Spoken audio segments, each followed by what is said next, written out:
if we recognize that freedom is always about love, then to your point, that's where the action lies. So. I have a question. You mentioned that Freud was negative about democracy.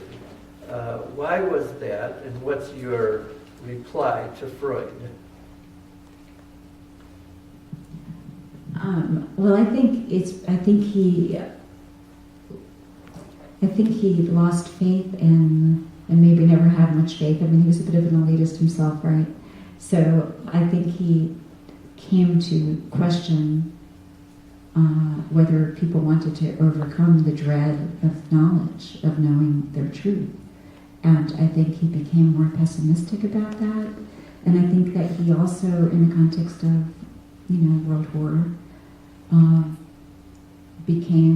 had to reconcile and turn to his theorizing about the death drive, and no longer had such faith. I mean, I think this is to Jonathan's point, that the release of desire would be good for mankind or survival of the planet.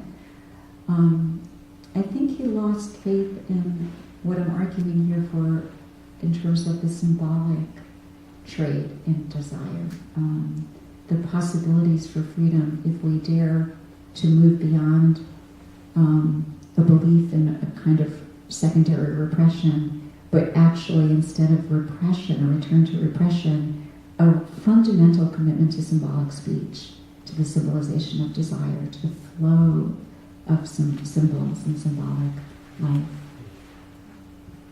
Yeah, I mean, I'd also add that we saw the developments, especially in Vienna, where they had this rabidly anti-Semitic mayor who was very popular and got a lot of power, and the Austrian general was much under the control of this nationalistic anti-Semitic government. And so the democracy seemed to produce some awful things. And we have some of the same forces today in Hungary, for example. There's this very bigoted, nationalistic, anti-immigrant government, anti-free speech government that they have. So there's a lot of concern.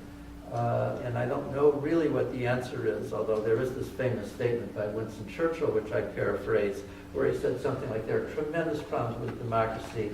There's so many problems with it, and it's really the worst system there is, except for all the others.